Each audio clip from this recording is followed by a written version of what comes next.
Thank you, Representative. Representative Gemma. Thank you, Mr. Speaker. Honorable members, I'm conflicted by this article. I'm going to vote for Representative Earhart's amendment for this reason. I remember the Greenhouse Compact about 25 years ago. And I'm also reminded of the default swaps that put this country in a new depression. And Goldman Sachs and Lehman Brothers were all bailed out. The banks were bailed out. Now the banks are not loaning money for mortgages, bailed out by the American taxpayer. So I don't think this hurts. I think, as Representative Earhart said, if the governor becomes a hindrance, this body will take note. We've got an oversight committee. See, that's the thing. I believe in deregulation with strong oversight.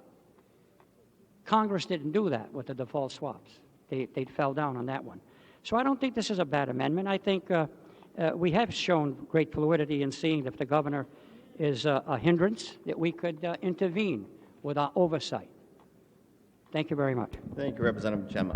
No further light. Shall the amendment pass? All those in favor vote green. All those opposed, red. Clerk, unlock the machine.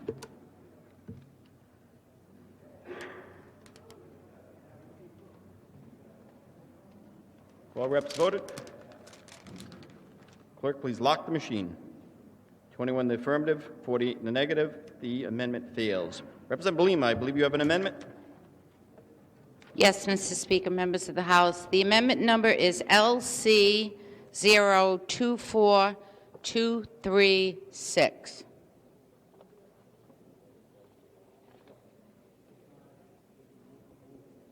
I want to... Representative Lima moves amendment LC 024236. Is there a second? I'm going to move the amendment. Is there a second? Representative Waslick seconds the amendment. Before us, Representative Lima proceeds. He said he liked it. I think he's just getting a little tired, I think you had a hoist under him there. Maybe I saw you cranking. maybe we could get him some coffee. Thank you. Under this amendment, and I think it's a good way, would help Representative Jackson. We can get some accountability. And what it does, it says that you must have an affidavit filed under the penalty of perjury stating the names of any elected officials and the office that they hold who contact RIDEC in support of a business that's seeking monies under the Procurement Assistant Program. And that affidavit shall also include the name of the business for whom the elected official called in support. And the reason I'm submitting this amendment is because I want to take the politics out of this procedure. I want it to be very transparent and accountable, and not become a favor factory for certain businesses. I want all businesses in Rhode Island to be able to go to this program without it being who they know. And if there is a scandal, as Leader Watson said, we can follow the money. Therefore, I move the amendment and I urge passage. Thank you. Thank you, Representative Lima. Leader Watson. Well, if you don't want it to be a favor factory, kill the article. Just kill it. The idea that they showed up a week ago, come back in 2011 in that budget, several weeks down the road. There's no reason for us to be speeding head speed into this. The idea that you pose this reeks that even you agree. This is like an attractive nuisance for all sorts of skullduggery. Believe me when I tell you. And you're going to vote for it. You're going to put in motion. I remember once upon a time there was a gentleman named Frank Gashin on this House floor that was beaten down when he was trying to do the right thing. And guess what? He was proven right years later when RINFAC was a huge scandal. Guess who did this? This chamber. This is the scene of the crime right here. This chamber. And it can happen again if you don't watch out. And so on a week's notice, we pony up $125 million with this level of scrutiny, and we're going to be surprised down the road when we see problems?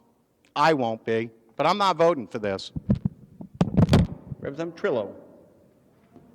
Thank you, Mr. Speaker, members of the House. In a way, I kind of salute Representative Lima's amendment, but I'm going to oppose it. I salute her effort to try and design the program, but I don't think this is the place to design the parameters to ensure that the program is successful and we're protecting the taxpayer money. So I tend to agree with Representative Watson. I don't know what the details are on this whole thing. I was waiting for the discussion on the actual article itself so I could question the chairman, and I will. I'm sticking to this amendment. I don't think, even though I think this is a good effort on your part, I'm not satisfied that this is really going to protect the taxpayers, and I will not be supporting it. Thank you. Thank you, Representative Trillo. Representative Corbisi. Thank you, Mr. Speaker. Just a question to Representative Watson. After that soliloquy, are you for the amendment or against it? Yeah, that's what we're talking about. Will the leader yield? I believe his answer was watch his vote. Leader Mattiello. Thank you, Mr. Speaker.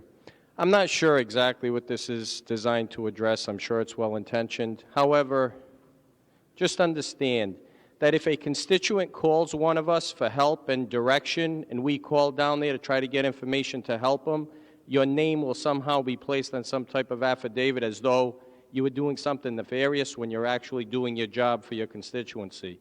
Please vote against this. It's inappropriate. It's wrong. Thank you. Representative Lima. Thank you, Mr. Speaker.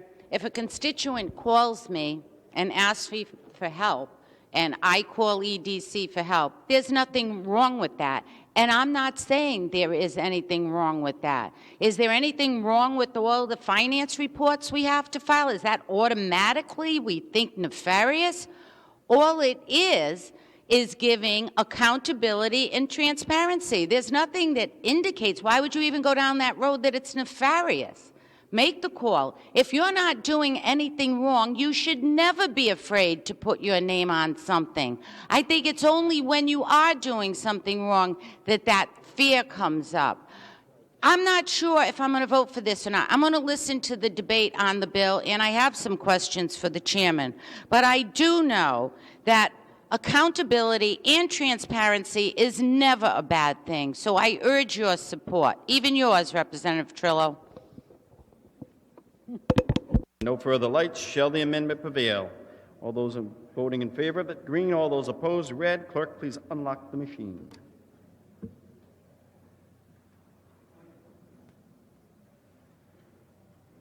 All representatives have the opportunity to vote. Clerk, lock the machine. 25 in the affirmative, 46 in the negative. The amendment fails. Any further amendments on this article? Representative Lima on the article. Thank you, Mr. Speaker, members of the House. I have a question of the chairman. The chairman yield? Looks like he'll yield. Proceed.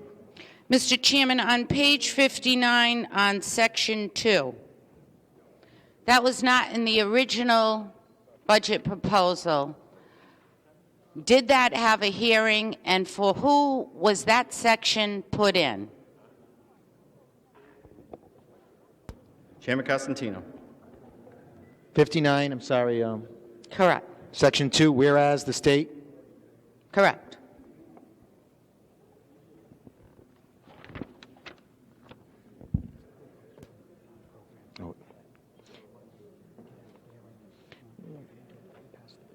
yeah, we passed, actually, I think it was Representative Breen's bill last year that was similar to this. I know we passed Representative Green's Okay, bill so- last year, but So we had a hearing on this in committee.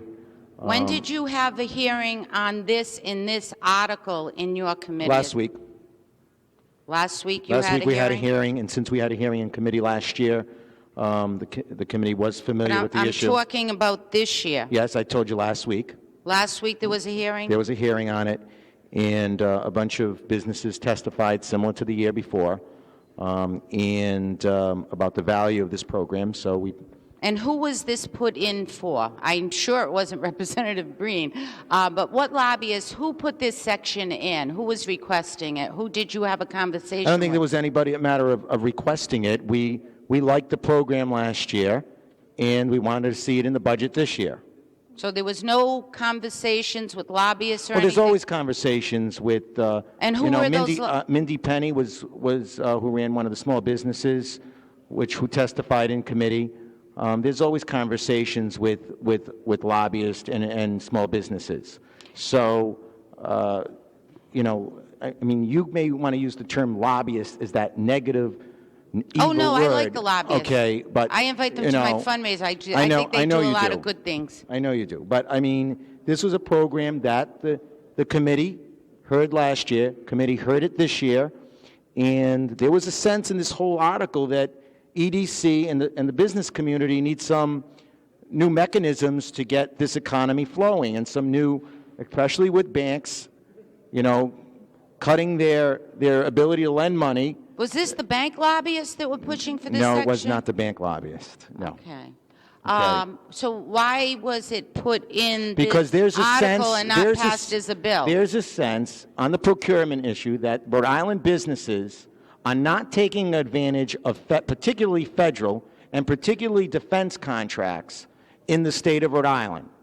And they used other states as examples where millions of dollars are being lost because there isn't a program in EDC that navigates small businesses through that federal process or even some other state processes in terms of procuring monies for small businesses.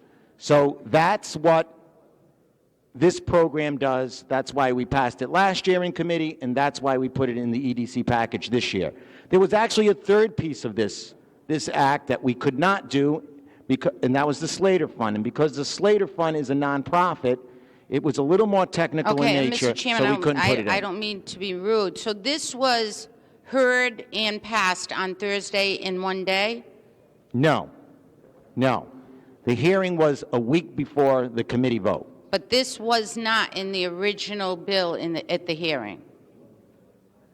No, it was a hearing on programs, procurement programs, But guarantee when programs. was this particular section added to this in article?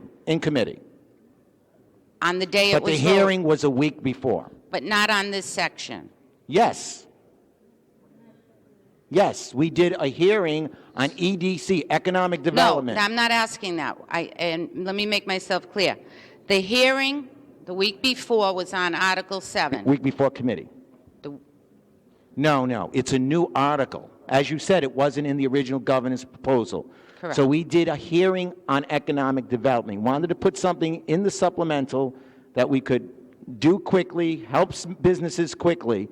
So we had a hearing on economic development programs. EDC came in and others came in to talk about procurement, the guarantee program, and Slater. So this was a new article from the Finance Committee? Yes. And this section was in that original new article? No, we created the article out of the hearing. This section, my question The is, entire article was created out of the hearing, not just the section. was this section in the original creation of this article? There was not an original article. It was a hearing to create an article. Representative Lima, you are out of time. We'll come back to you. Okay, thank you. Representative Trillo.